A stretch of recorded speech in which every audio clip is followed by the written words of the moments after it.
Nyikwa Ramogi opak ruoth, erokamano ahinya kuom keto Ramogi TV kaone wang' sai chenro maro marang'ich welo ma kama kelo ni weche manyien. Wan kae gi Belinda Adhiambo nyarge makala mane jaluoko marwa, lakini bang'e chopo gimoro saa 3 to wadhi go mbaka e buch jopiny gi welo ma odhial moan godo kae ni kawuono en mbaka motiap. Wadhi go mbaka gi Honorable Mark Nyamita, jaod bura ma Uriri, Honorable Kennedy Ondiek, coordinator ma UDA ma South Nyanza, gi Honorable David Osianya, me jalony e weche mag telo, to bende nen ga jalup jatend migao mar manyo loni trade gi dho ngere mago joma duso. Wabogo kod mbaka e wach mar telo makare. Ni telo makare chalo nade, to be piny makaluo boseyudo telo makare nyaka ne chakre wach mar loch mag gwenge kata devolution. Mane mbaka mwadhigo timbe dwa irunjo pachi saa 3 mana 2:600 eka kinyalo yudowa. Anto nyinga Trevor Ombija, jandeng'o panga janyakach dendo Ombija taya nyakwar guok kocha pesa. Magi weche manyien mawango. Kuna hata siwezi sema, hata siwezi ongea, mimi nimekasirika sana juu niliona haki ya Mungu, watu wetu wameuawa watatu kwa familia yetu. Ji 10 osetho bang' madho kong'o manigi sum e gwenge ma Kangai, Kirinyaga ka chich ma itudo gi uso kong'o no bende osemaki. Doho ochungo chenro mar sirikal manyocho chako mar chulo omenda mag skul e mbui ma e-Citizen. Form 1 kawuono joma nie klas gin ji 7 to namba ma wan godo mose register moko biro gin ji 10. Eka form 4 gin ji 4, form 2 mang'eny ma gin 16. Jokanyo e sekta mar somo manyo kenge mar chiro sikund sekondar Magamba mani Awendo masani koro dong' mana gi jopuonjre 35 kende.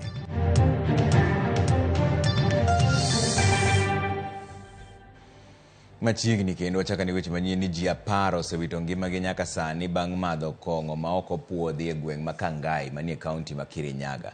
Masira mane oweyo jogweng' ich wang' kendo nochwe mowang'o nyaka kar kuoto kong'o ma giwacho ni ne okelo tho kod dino wenge jomoko. Kaka Diana Olonde leronwa, obila osemako moko kuom jogo mosebedo ka tiye kar kuoto andiwo ka oriwo koda ka wuon kanyo bende. Letgi kuyo podo kwako gweng'no ma Kangai kaunti ma Kirinyaga bang' ji makala 10 wito ngimagi bang' madho kuong' ma ok opuodhi.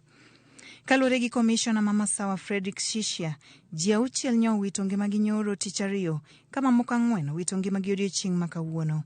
Achiel kuom jogo mane omadho kuong'no lero ni no winjo ka dende rame kata kamano no yudo fungruok bang' yudo thieth. Hiyo ya juzi, wakati tulikunywa hiyo pombe juzi, mimi katika mwili yangu nilisikia vibaya sana. Nisikia kama mwili yangu haiwezi tembea. Jiwandi niliokotwa hapo kwa barabara karibu na geti yangu. So hiyo pombe ilifanya mpaka maini nikasikia kitu huku ndani na nikahara sana. Hiyo pombe nikashindwa ni aina gani. Ndio maana nilijitokeza. Wakati nisikia hiyo maneno nikapelekwa hospitalini. Masira makamano okelo ichwang' ne jodak makono mane okawo chik e lwetgi kendo ketho gi wang'o kar kuot andiwono okinyi ma piny orugodo kawuono ka giwacho ni giwito joheragi e yo ma ok ni kare. Kama mimi kwa familia yetu tumepoteza watu 3. Kuna hata siwezi sema, hata siwezi ongea, mimi nimekasirika sana juu niliona haki ya Mungu, watu wetu wameuawa 3 kwa familia yetu. Wameuawa na juu ya hiyo pombe. Jodak gose obila makono magiwacho ni ok osebedo katiyo makare wirani kuonde kuot andiwo ma ok opuodhi odhuro to pok okawnegi okang' mar chik. Hata polisi wakikuja hapa wanapeanga ongo, wanaenda wanatuachia tu watu wetu wakiwa wamekufa, na si ya kwanza, si mara ya kwanza. Wamekufa, sisi tunangojea nini? Kama wengine serikali hakuna msaada, manake kama wana msaada hapa Kangai wangekuwa hapa, wangekuwa mendiri na yeye, lakini hawana usaidizi yoyote. Hatujawahi sikia mambo ya vifo ya kukunywa pombe, watu wanapotea macho, watu wanakufa, lakini saa hii kweli kwani serikali iko negligent aje? Kwa hivyo serikali iangaliwe, wawe angalifu, ikiwa ni chief, ikiwa ni handyman na ma-OCS. Let them think about the people of Kangai. Obila kata kamano yango ni gisema ka chich manyinge John Muridhi ma ene wuon kar mathno kendo ichano chwale doho. Ji mamoko 6 pod yudo thieth bang' madho kong'ono ka 4 kuom giwenge gi odinore to 2 chuonegi muya mar oksijen. Jotend duol mar Nakada bende oyango ni nonro dhi nyime ne kuong'no ka gijiwo jopiny mondo we donjore e timbe mag madho kong'o ma ok opuodhi. We've established that the drink that was drunk was illicit, and the samples have been taken to the government chemists to verify the contents therein. In the meantime, we are continuing with our role and our mandate as Nakada to ensure that this is not the only place that was dispensing that allegedly illicit alcohol. Diana Ulunde, Ramogi TV. Doho ma Milimani ong'ado ni achije 4 ma itudo kod masira mar gas manyocho muoch Embakasi omed geng'negi kuom ndalo 21 kapod itimo nonro. Magi timore ka jatend duond bura mar Wiper Kalonzo Musyoka to singo donjo ne NEMA, duol mar EPRA kod migawo mar teko ewi masira no manyaka sani koro osekelo tho mar ji 7. George Bati miwaler. Bang' okinde mag achije 4 ma itudo kod masira mar muoch gas Embakasi nyokwedo kwayo mar geng'o ne achijego kuom ndalo 24 kendo doho golo chik mondo duok achijego e doho kawuono. Doho ma Milimani gikone to yie kwayo mar jomin bura kendo ng'ado ni achije 4 go idhi geng'negi kuom ndalo 21 nyaka tiek nonro. For the first, the second and the fourth respondent, they will be held for the 21 days that applicant has applied for. All the respondents herein will have this matter mentioned before this court on in the say 21 days, being the 28th day of February 2024. The court so orders. Achijego ma itudo kod masira manyaka sani oselal kod ngima ji 7 oting'o Derek Kimathi, Joseph Makau, David Walunya Ong'are kod Miriam Mutete Kioko. Ka jotim nonro okonegi chano donjonegi kod ketho koting'o mar nek, bedo gi paro makanyakla mar ketho chik, rem keto kenge mag geng'o masira no kod tiyo marach gapisi. Magi timore kinde ma jatend duond bura mar Wiper Kalonzo Musyoka osingo mar donjone bede migepe 3 mag piny owacho koting'o telo mochung' ne rito alwora NEMA, migawo mar teko kod duol mar EPRA mondo mi giduok penjo ewi wach masira no. My law firm can go on record along with others, and we are clear we may have to sue the following. Number 1, Permanent Secretary for the Environment. Ndiye anahusika na mambo ya NEMA na kwingineko na mengineo. Number 2, the CS or PS for Energy. Nasimamia mambo ya EPRA na mambo ya kupeana gas na malicensing na kila kitu. E kinde no jaod bura ma Embakasi East Babu Owino koni piny owacho nyaka kaw ting' mar chiwo ratiro ne oganda manoyudo midhiero kendo neno ni gidok e ngimagi mapile pile. The government owes Kenyans a duty of care to protect them, and therefore the government is directly liable. It is shameful that people lack houses in Embakasi East constituency, and the president is leaving the country, going to another country to fight for the interest of a foreign nation. Kakoro kwan ji mosewito ngimagi kaluwore kod masira mar gas ma Embakasi chopo ji 7 kama moko bende dhi nyime yudo thieth. Kendo josiasa maketo piny owacho tesre bende koro wuok oko ka gikone gidonjone bede migepe mag sirikal. Piny owacho to singo neno ni ji manoyudo midhiero yudo ratiro ka jopiny ojiwo mondo chiw ripot ewi johand gas ma ok opuodhi matiyo e kuonde mag dak e bombe ma Thurka. George Bati, Ramogi TV. Kwa kanyo ni Attorney General Justin Muturi onyiso komiti mar od bura marango weche udi kod chenro mag boma ni od bura ema ni kod ting' mar neno ni chik mar osuru mar udi manyocha doho ochungo ok gore piny. Komiti no nodayo dho Muturi ka bende apisi mare ne onywandi e chenro mar loso chik no ma osuru mar udi ma idwaro. Walter Nyambaga ni kod lero na yachi. Nyim kamiti mar od bura marango weche mag udi kod chenro mag boma, komiti od Attorney General Justin Muturi kod penjo ka bende apise ne onywandi e chwogo paro mar chik mane dong' yelo oko. I was asking myself, as the government legal advisor, were you not involved in drafting this bill? Yes, we were involved in the drafting of the finance bill. Remember, Parliament was involved in passing the finance bill into act. But the court, in performance of its functions under Article 165 of interpreting the laws, found some sections of the Finance Act as unconstitutional. Kata kamano, Muturi oko ne jo odwa ni gin kod ting' mar loso chik, kendo ponono ok gidino fuok mar chik mar osuru mar ot, to do pod nyalo biro thiche oko. We take instructions from the state departments, They tell us this is what we want. We tell them it can only be fashioned in this way. It is in parliament where there are a lot of amendments, which is it's a very healthy democratic practice. Once it has been passed by parliament, it is now left to the judiciary to interpret it. So if the judiciary finds something untoward in an act of parliament, it is perfectly within their power to interpret and make the statement. But remember, whatever it is they do, they will not make the law. Whatever it is the executive may do, they will not make the law. Law is an exclusive function of Parliament under Article 94.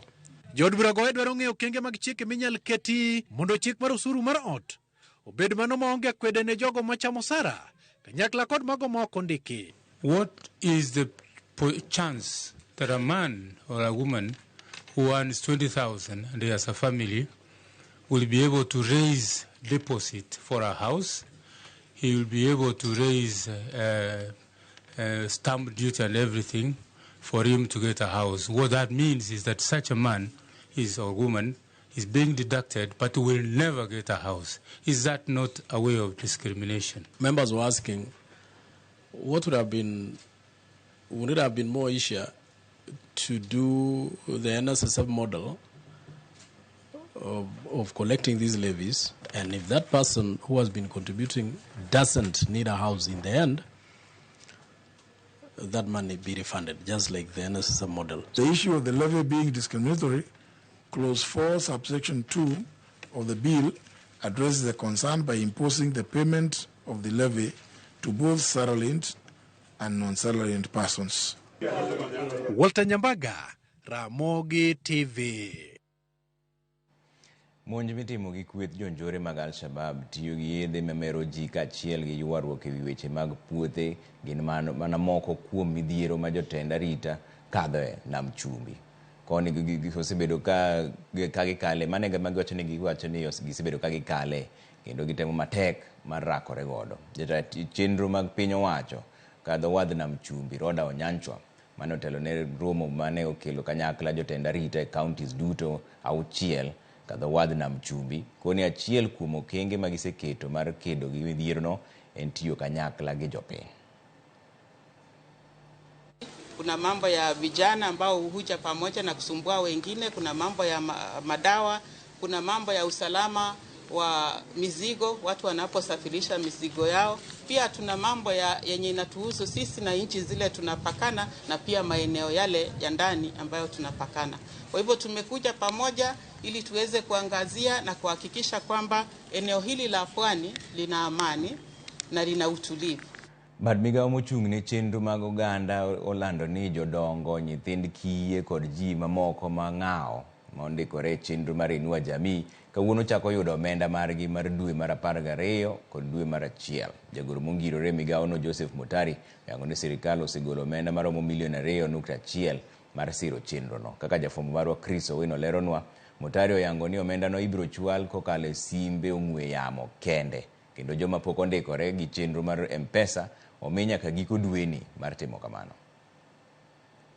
Jodongo, nyithi kiye kaachiel kod joma ochando e bwo chenro mar Inua Jamii program koro nyalo bwonjo kochomo e bengi bang' sirikal chako chenro mar oronegi chudo mag dwe mar 12 kaachiel kod dwe mar 1 higani kochakore kawuono.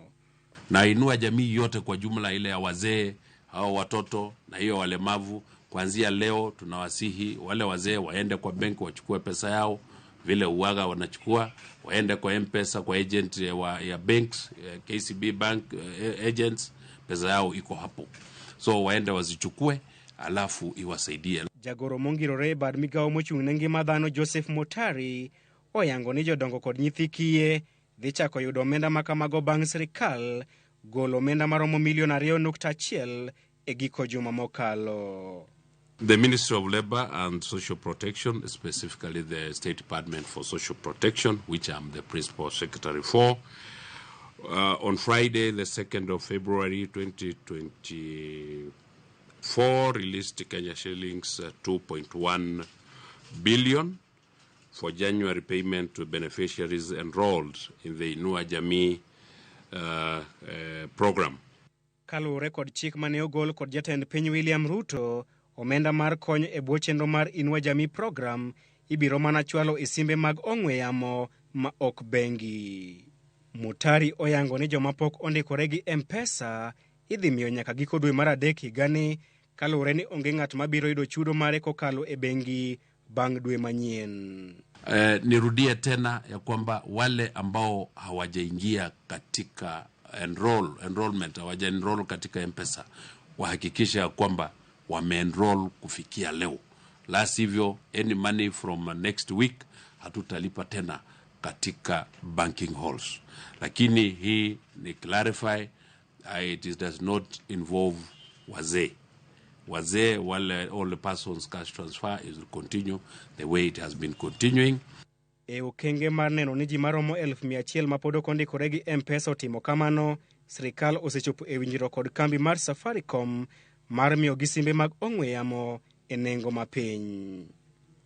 Mutari lero ni chenro mar chwalo kony makamano kokalo e sim dhi konyo jogo ma odak e gwenge maonge kod bengi kata modak mabor kod bengi. Chris Owino, Ramogi TV, Nairobi. Jokanyo e sekta mar somo manyo kenge mag chiro sikund sekondar Magamba mani Awendo masani koro dong' mana kod jopuonjre maromo 35 kende. Kaka jafwambo marwa George Jumalero, jaod bura ma Awendo Walter Owino ne otelo ne jokanyo mamoko mar limo skundno kod mamoko mosebedo ka midhiero dhi kadhi kagi kacha. Sikund sekondar mar Gambe Zapkwedu ma Awendo en achiel kuom sikunde gwengego mayande ne timo maber kendo umbe ne lach. Sikund ni manitiere kod jopuonjre malo 400 higni 4 ma okalo sani koro chalo gunda. Nyathi oa e sikul akono to leso nusu gigo nang'o ni baba wan kisungu ok puonjwa. Alungo nyathi moa Gongo, ayudo ka leso osedhi kucho mang'eny to makagi to pok ogik kata leso to penj to gidhi. Nomiya ochuna magolo nyithinda moko matero Rabondo. Achiel ma pod awe ka omiyo pod an parents maka. Ng'eyo ne tang'o miyo jonyuol ogolo nyithindgi ma around Magamba otere skunde mamoko. Kwan jopuonjre sani modong' e skulni romo mana 35 kende ka ochake klas 9 nyaka 12. Jopuonje ma odonjo e klas 9 higani gin 7 kende. Form 1 kawuono joma nie klas gin ji 7 to namba ma wan godo mose register moko kobiro gin ji 10. Eka form 4 aneno katin gin ji 4 manitie kawuono. Form 2 mang'eny magin 16. Ka ionge gi joma nie form 4 nyiso ni future mar school samoro ok ber, nikech kata joma nie form 3 kata forms mamoko go wuoro ni to ka gitieko wuok e forms go to gidhi kanye. Dok chien mar sikuni bende osenenore karwe kod dok piny mar kwan jopuonjre matimo maber. E piny maduong' mar higa mar 2023 sikuni noyudo min mar 3.5. Penjo maduong' en ni koth nochako go sikulni kanye. Ok anyal wacho exactly gimokelo ma nikech wasebedo gi meetings mamoko to nitiere nyithindo mane nitie to wuok. Koro reason momiyo giwuok maler to ok giwacho. Wachore ni skunde moko moluoro Gamba nigi nyithindo mang'eny moloyo Gamba. Koro nyithindo dwa dhi kunde ma gineno ka jomoko ng'enye ma giparo ni nitie puonj maber. So chal ni nitie complain ni puonj meiye ka ok dhi maber. Ok adwa chayo jopuonje sama wawuoyeni nikech pok wago kodgi mbaka. E okang' mar ting'o malo wechego mag somo e skundni, jokanyo e sektano mar somo ka otelnegi kod bura ma Awendo Walter Owino ne olimo sikundni mar ng'iyo kaka inyalo rese kapok opodho piny. Nyithindo gi nochako wuok e skul ka one by one kaluwore kaka wich mane en godo ni ok onyalo bedo e skul maonge japuonj English. Jo community marwa nyaka wuok oko mondo gikonywa sikul. Achiel kuom gik ma paro na biro timo, abiro wuoyo kod jogweng' wawinjre ni to ere kaka wanyalo boost enrollment mag nyithindo modonjo ka en challenge mar samoro pesa to wabiro winjore kodgi ni nitie a few ma wabiro winjore ni ere kaka nyalo konyo gi sponsor mondo donji mondo wabed gi namba maber. Nyaka sani skul nitiere mana kod jopuonj 4 kende ma ondiki kod piny owacho. Kamae bende kod tudo kod midhiero ma okwako skulni. E chakruok mar higani moko kuom jonyuol ne obago ng'anyo sikulni ka gikwedo duoko marach mar penj. Mabende ne chuno apisas e migawono mar somo kod arita mondo koro bed kod twak e skulni. George Juma, Ramogi TV, Migori. Aya wadhi yue moro machuok duogo bang' dakika matin gi weche manyien mapod dhi mbele kane no kari 3:6 wuoro oteu ka endira Ramogi TV an William Nyadawa kan kaka mega ka wan gi Mr. Eli Trevor wamor gi weche manyien machoponwa yo maler. Erokamano ahinya Ramogi TV an Arthur Agena nyakwara Arua mar Kisumo Tiengre. Weche manyien ler kendo waneno makare kan kod jaoda Achieng Nyoyugi nyara lendu. Erokamano ahinya keturu mana Ramogi TV ka endira 3:6 kaka nyalo neno aneno ka be nitiere mbui mar Facebook ka nitie joma mang'eny mawuoyo mbaka mwadhi goyo bang'e saa 3 e buch jopiny ni telo makare chalo nade. Wadhi soyo siasa iye kanyo matin lakini wadhi dong'eyo ni to telo makare chalo nade, to be piny makaluo oseyudo telo makare nyaka ne chak bach mar gwenge mopogore kama iluongo ni devolution. Osetimore nade? 3:6 waduogo bang' dakika matin. Okamano.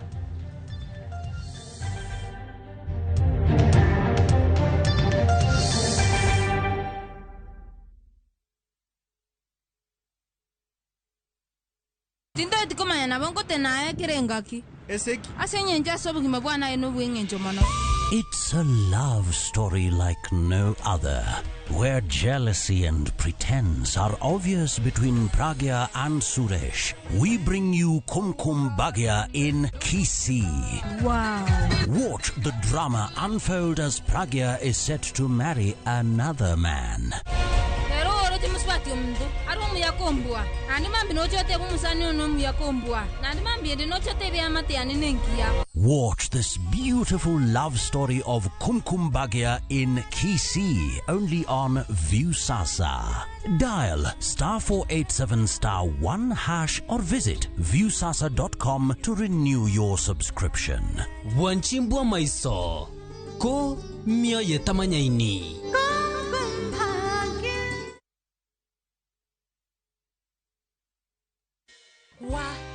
Lakini vile hii ekonomi imetufinya, ilinibidi kubadilisha sabuni nikatumia ingine rahisi.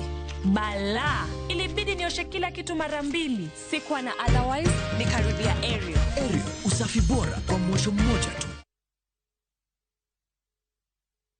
Royal Mabati Super Brand Factory. Dukani mar nyiepo achiel kende manengo gore piny kendo rang'iny mamalo mag mwandu goyo witado yudore duto. Yud offers ma wan godo sani. Chula tamalo 40, iyud mwandu molos sano, iyue mos ka irito mondo wakelni nono maonge chudo nyaka e dhot. Limbado ma Kisumu, Manjit House, apaya ma Accra Street, momanyore kod Paul Mboya Road. Gochnwa e 0722 63 83.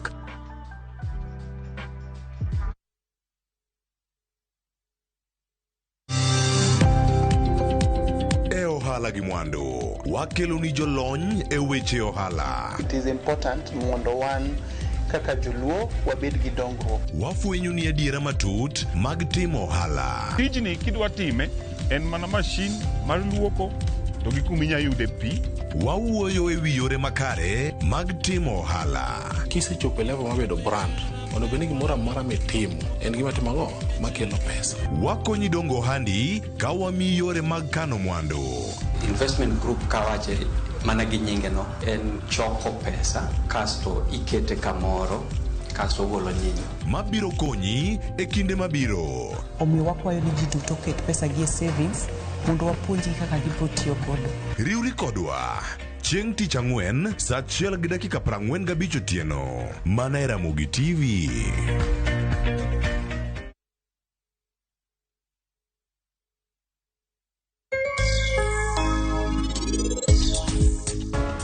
Amosi madam. Ere kaka unji ariyo unyalo biro kae tudwong'o dhoda.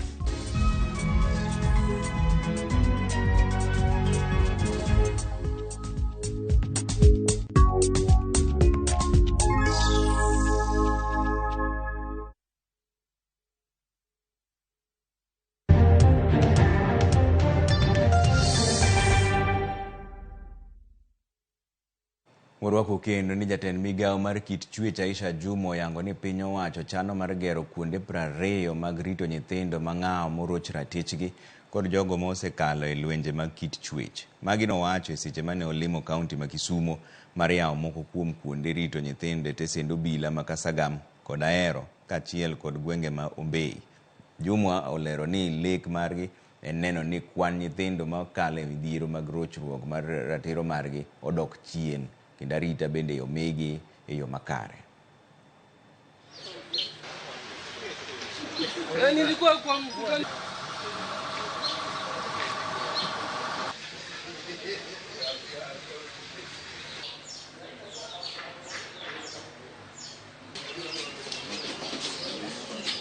This is one of the child protection centers ambazo zimejengwa na NGAF, and its main objective is to help or rather to support the survivor kujieleza, because mostly hawa ni watoto wadogo ambao wamepitia defilement kutoka kwa perhaps their relatives. Wacha niseme their relatives, because majority wenye wanafanya hivyo are relatives. So mtoto akifanyika hivyo anakuja kwa kituo cha polisi na anatakikana at least kuwe na privacy. So through women reps tunapeana hiyo pesa ya NGAF, na activities ambazo wanatakikana kufanya moja ni kama hii. So nataka nimshukuru sana women rep wa Kisumu County kwa kulifikiria hilo na kuweka hii project hapa.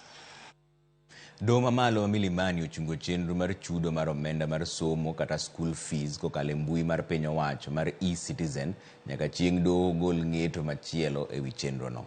Maendi biro bang' jagoro mongirore e migawo mar somo Belio Kipsang golo chik ne jonyuol kod jopuonjre mondo mi ochul omenda mag somo kokalo e yor chudo mar mbui mar e-citizen. Lydia Okeyo nigi ler mar wachni. Dr. Magare Gikenyi mawuok e kaunti ma Nakuru ne ochwalo ng'ure doho ka ywak ni chenro no mar timo chudo mar pesa mag skul kata school fees kokalo e mbui mar sirikal mar e-citizen ok oluwore gi chik ni mar kata pach jopiny pok okawo. Mano e bura ma okelo fuong'ruok ne jogo makwedo chenro makamano, ni mar doho mamalo koro ng'ado mar chunge nyaka chop winj burano. Ng'eto makamano gol gi jang'ad bura Justice Chacha Mwita, ka Mwita ong'ado ni chenro no chungi nyaka tarik 13 dwe ni ma ibiro chiwe ler malong'o kendo. Migawo mar somo e dwe mokalo nogolo oboke machiko mondo mi omenda duto mag somo ochul kokalo e mbui mar e-citizen kaka achiel kuom yore ma piny owacho tiyogo e keto lai makare chudo mag omenda e pacho ka. Wach makamano osenyuolo paro mopogore opogore e pacho kae, kochakore gi josiasa ahinya to mago maketo piny owacho tesre, jotend skunde, jopuonj kaachiel gi jonyuol ma pacho ka. To an kaka janyuol ok oberna, to nikech michule citizen ni ng'ato dhi kawo alot ne puodho to chulo go fee. Ng'ato dhi kawo odumbe e puodho to chulo go fee. Ng'ato baro yien ochulo go fee. To yien be dhi citizen ok dhi. Koro miyo an mar citizen mokelno ma sirikal kelono ok omora. E e-citizen platform ng'ato ok nyal tere gwende mondo mi ochul ne godo ang'owa nyathine fees. Mano agete mantiere. Machielo mantiere en ka pesa osedhi Nairobi to administration biro bedo gi challenge mar manyo pesa monyalo ran godo school nikech pesa no koro ok ni e lwetgi. Jatend piny Kenya William Ruto loso kanie piny Japan to koni chenro mar chulo fees e e-citizen ok bichungi ni maro konyo e geng'o skunde kik ma jonyuol e yor medo pesa ma ichule skunde. Some of the monies paid by parents, for example, in boarding schools, because we provide resources for learning in all our primary schools and secondary schools. What parents pay is boarding fees and maybe lunch. We are insisting because we realize that there are illegal levies charged by boards of management of schools that go into accounts that nobody knows. Lydia Okeyo, Ramogi TV, Nairobi. Jodak makapuothe Nyalenda Kisumu koro kwayo piny owacho kokalo kuom migawo mochung' ne rango le mag bunge mondo wuog oko mar resogi e lwet rao masani koro mono koda ka nyithindo dhi e skul. Ripota mar Millicent Adhiambo miyowa ler mathoth bang' limo jodakgo. E kar dak makapuothe mayudore e Nyalenda Kisumu, ranyisi mag tiende rao odhanjore e laro mag miere oganda mana kandika mochwe kogno maradhai. Jodak go mathothne pi osebedo ka wiyo kinde koth, sani koro rao bende osieko miyo gi wich bar. Ei gweng' kae Rao osebedo ka wuotho pile kendo lawo ji. Wik mokalo chana wuon ma wuoni nolawa kar kugwen ka monda dhi e tich. Kawuono sa 11 nyathina wuok e ot kacha ade ka biro kama ndwa dhi kama modok mana ot gi ng'wech gi nduru kogo nduru ni mama to kuomo koko ni to aneno mana repe adek madongo dongo koro kwaneno repe gi kerepe koro kwagone gi gik moko no wagone gi depe moko ni giringo ka giringo ni chago doje dala machielo no koro mama no go nduru koro wapukonye go nduru kod jigo ga nduru ma koro jigo ga nduru chieng' ma koso chwe odhiambo to saa 3-4 gintiere iye ka koro kiwuog oko. Gikoni Rao ochayogi makata gitemo riembogi to ok gisudi. Bende guogi ma gipidho mondo konygi e yor arita kotemo giyo to Rao lawo nyamina nega. To kimenya gi toch ni yan kaka chiemo na menya gi toch kamato ochaka kubiro ira kara arenga ma to madok e ot. Koro en Rao mager ahinya. Koro guok bola ka guok biro e dhoot kama ong'e ni wuon gi nitie ebo biro machiegni nyaka e dhoot. To owuotho mochiemo mochako twar ni ha iye kanyo e dhodi kanyo ok ojali wang'e gi tek saidi. E wi mano gikoni bayo mar Rao e miere gi otieno mangima nyaka kogwen thiro som nyithindegi. Gitamonwa nyithindo dhi e skul. Nyithindo wuok saa 11 monego nyathi dhi e baf kech waonge gi udi mantiere gi baf e ot.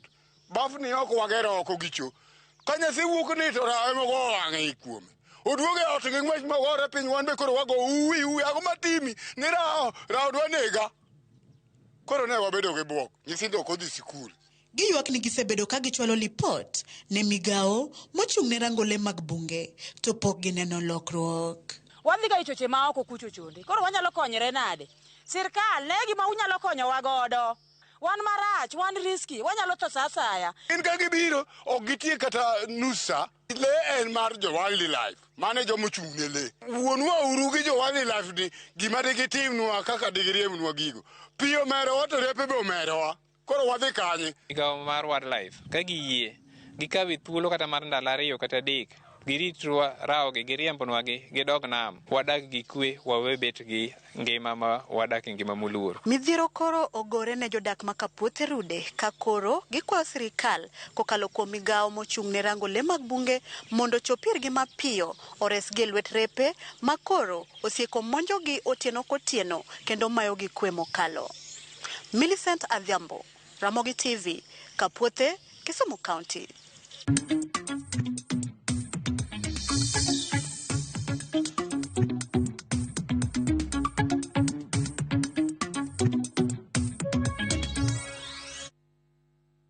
Duol ma ochung' ne rango dongruok e alwora mar Nam Lolwe Lake Basin Development Authority ka omakore gi migepe mamoko koro chako chenro mar jiwo pith mar ochele manyasani e puothe mag Oluch Kimira e kaunti ma Homa Bay. Jafwambo marwa Ali Abich miyo ler e wachni. Chenro mar puro kothe mopogore bol Oluch Kimira ne ochaki gi sirkal mamalo mar ting'o malo chenro mag pur kod neno ni kaunti ma Homa Bay obedo kod chiemo ma oromo. Ka chenro no mar Oluch Kimira itayo gi duol ma ochung' ne dongruok e alwora mar Nam Lolwe Lake Basin Development Authority. Pur mar ochele en achiel kuom chenro mag pur madhi nyime e bwo chenro mar Oluch Kimira kendo kaka yor neno ni oting' malo chenro mar pur ochele kod miyo jopur manie bwo chenro mar Oluch Kimira mijing'o. Duol mar LBDA mano mar Kaldro kod migepe mamoko koro okelo ne jopur koth ochele manyasani manyak piyo kendo chayo pek mikelo kod lokruok mar kor lwasi. Mokwongo en ni jowa pok ong'eyo ni mchele onego pur kendo jowa pok gi rieko mar puro mchele. To mar ariyo pok jowa obedo gi varieties mabeyo ma are resilient mondo odongi e gwenge ma wantiere gi. So gima watimo kawuono en ni wariwore gi organizations mamoko mondo wang'iyane ka wanyalo kelo varieties manyasani ma are more resilient ma kawo time matin to mature kendo magolo produce mang'eny. Migepe makamago ne obedo gi odiochieng' mar jopur kama ne girome gi jopur ochele moingo 250 manie bwo chenro no kama ne gikone dwaro margi en medo jiwo pur mar ochele bwo Oluch Kimira kod medo lombo jopur mamoko ka giting'o malo yuto margi. What target ni farmers 250 gi o embrace this new variety of rice. Wan gi machine marego michele. Ad machine wan orego michele tons 4 kuom saa achiel. So tiende ni kata gima wadhi produce Kimira kae pod ok biromowa, pod nyaka wa encourage jopur mondo med puro mang'eny kendo mang'eny. So chiro kuma gidhi use michele kata kuma gidhi use padi, mano ok onego bed shida. Shida onego bed ni ginyalo produce marom nade mondo wakaw michele te ma gidhi produce. There are climate smart technologies for rice production. So we want the farmers to adopt these newly released varieties and also the climate smart agronomic practices. The aim is to increase rice production. Jopuro chele manie bo chendo mar oloch kimira lero pek ma gisebedo ka gikale puro chele ma gitimo kendo gisebedo ka ginuoyo mana kothe mag ochele mamiyo gi yuto mane piny kendo koro chenro ma LBDA okelo kod migepe mamoko biro konyo ting'o malo pur mar ochele alworano. Koro nyaka nyocha jogi chak puonjowa, waneno ka puonjruok mag jogi miyo wadhi maber nikech nitiere gik ma nyocha ok wang'eyo masani koro wang'eyo. Kothe mane wan godo ne gin kodhi mane wa recycle from 60s ne wa recycle area ni. To an kaka japur kana wuok kaka extension officer bende pod na pura mchele. Akelo mchele from where akelo basmat ka to ne ok odhina maber nikech winyo. Chenro mar puro koth ochele kido mochayo pek mikelo kod lokruok mar kor lwasi makro duol mar LBDA komakore kod migepe mamoko okelo loch kimera kaendi geto ting'o malo pur mar ochele kod ting'o malo yuto mag jopur mosebedo ka timo pur mar ochele e pigni endi. Ali Abich, Ramogi TV, Homa Bay. Riwruok mar Siaya Strategic Assembly SSA ochako chenro mag chiwo certificate ne jodak mani kod lony e tije mag lwedo kaka mag jua kali. Giriwre kod kuonde tiegruok mag tije lwedo kod kuonde tiegruok mamoko e kaunti ma Siaya mar chako chenro mar nono lony mag ji e sekta mopogore opogore bang' chiwo negi certificate mondo koro konygi e yudo thuolo mag tije kaka jowadgi mamoko mosomo e kuonde tiegruok manyasani. Magi duto timore e bwo chenro motisi ni Recognition of Prior Learning kata RPL.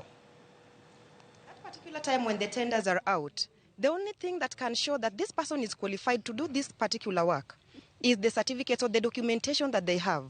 But because they're not having this documentation, there is no evidence that can show that these particular people can, there's no proof that these particular people can do this particular work very well. So recognition of prior learning gives you an opportunity to get the certificate so that you can also have a competitive advantage for even the tenders which are outside there. I want to thank the Bondo Technical for rolling out this kind of program that will help and motivate our youths around. We appreciate just because Stefan Enterprise deals with all fields, mechanical, construction, because we've been offering attachments to the students.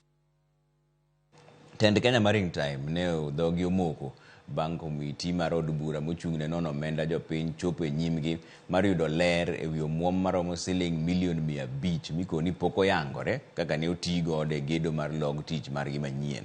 Komiti no ne ochuno gi jotelogo mondo kuong're gi muma bang' yango ni ne gichiwo ripot mogwenyore kaluwore gi ripot mar janon buge mag piny owacho machich ni chal ni omenda no ne oti godo e yo mar mibadhi.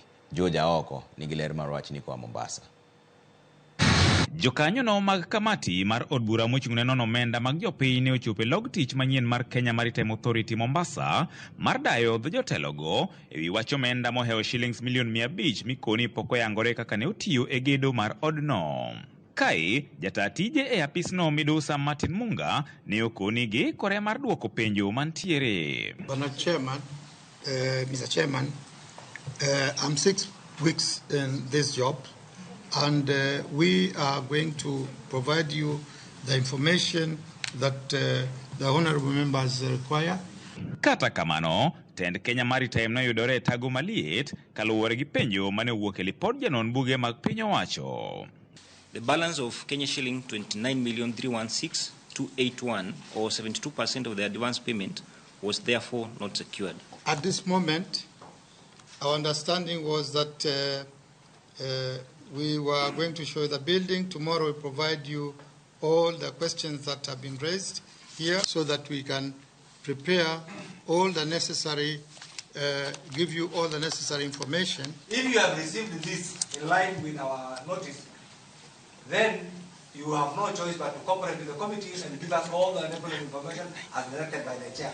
Committee yetu ya bunge ilikuwa inahitaji items ambazo zilileta hiyo variation. So na wao hawakuwa tayari. Ndio tukawatuma waende kwa ofisi yao ndio wakaleste ile list. To bang' kwayo thuolo mar dhi kudore matin, kamatino ne ochuno jotelogo mondo mi okuongre gi muma bang' yango ni ne gichiwo lipode magwenyore. I, Engineer Martin Zombo Munga, do here swear that evidence I shall give before this committee on the matter and matters under this consideration shall be the truth, the whole truth, nothing but the truth, so help me God. The evidence that I shall give before this committee on the matters under its consideration shall be the truth, the whole truth, nothing but the truth, so help me God. So help me God. This building was designed to cost about 1.7 billion, but eventually it has exceeded 2 billion. So the question is, what justifications do the builders or the contractors have in the variation? Gikoni nyalo chuno gi luongo mane en jata tije mar Kenya Maritime Authority John Omingo mar chiwo ler kata obedo ni kindene mar tich ne oserumo. Ile MD alikuwa bajitayarishe kwa sababu kukiweko kwamba labda kuna makosa ilifanyika, tutamlete hapa kwa bunge. So afadhali yasikie kwa runinga zenu na kwa kupitia waandishi wa habari ya kwamba bunge there is a possibility ya kuleta yule aliyekuwa hapa kama kutakuwa na makosa hapa na pale. Katobedo ni pod gidhi nyime kod timo nonro mar lal mar omenda mahao shillings milion 500. Kamatni koni duoko magido kawuono ok girwako, omiyo pod gibiro dhi nyime mar yango adieri mantiere. George Aoko, Ramogi TV, Mombasa.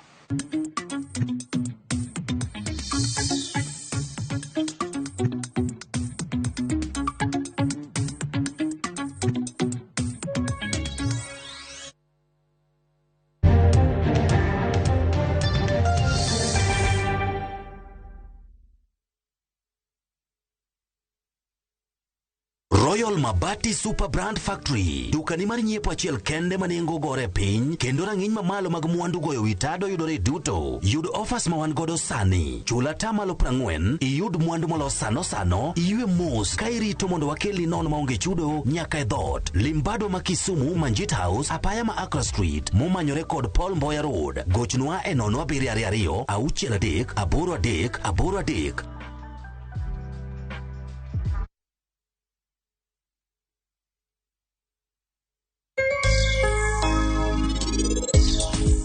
Soyabin nigi kidienje adek, tana yiero achiel ma en SB 19 ema pidho. Challenge mantie soya sami pidhe, nitie winyo moro ka Nakuru. Kitieko wik achiel e ot nu puodho cha na pidho, koro atiek wiki aka dhi alime. Tidhi nwang' ka kuro ng'ade te ma puodho dong' maler. Agoyo mana yath mar flowering, to yath moro madang' awach ni mar kute to pok agoyo. Flowering be wang' ni kanyocha goyo to kagoga. Puotha na atiyoga kaka en adoye.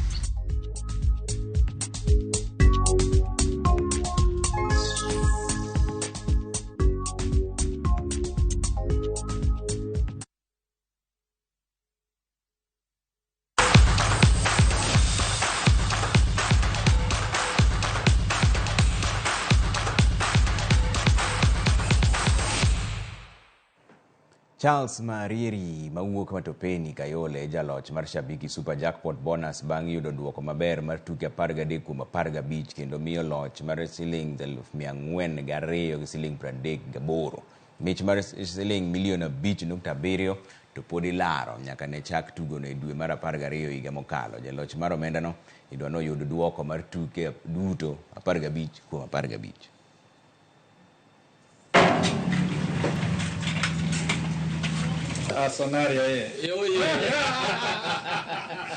Sabiki vile wale naonanga kwa TV na mimi nimekuwa mmoja, alafu nichambua moja nikachambua na moja nikaweka na faithfully katika game mbili, so nikaona wacha nicharibu na mimi nitakuwa msindi, so nimechukua mimi ni mmoja wao. I wish ningepata hiyo 15, ningepata hiyo 5 million.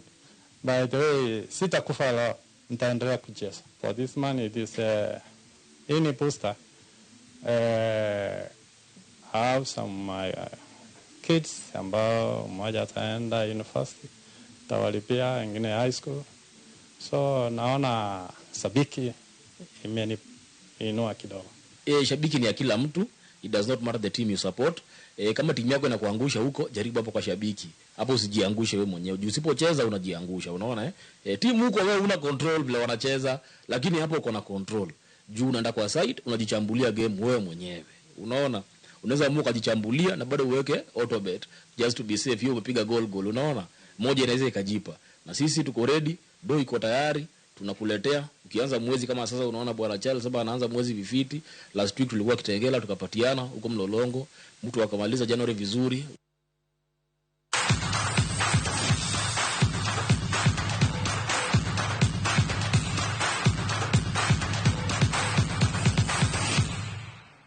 Bas mane weka mowe chenro maromara ngichwelo Belinda Dhiambo nyarge makala wachonwa ere kendo sadek kanto nyinga en Trevor Ombija jandingo panga janyakach dendo nombija taya nyakwara guok kocha pesa onere sadek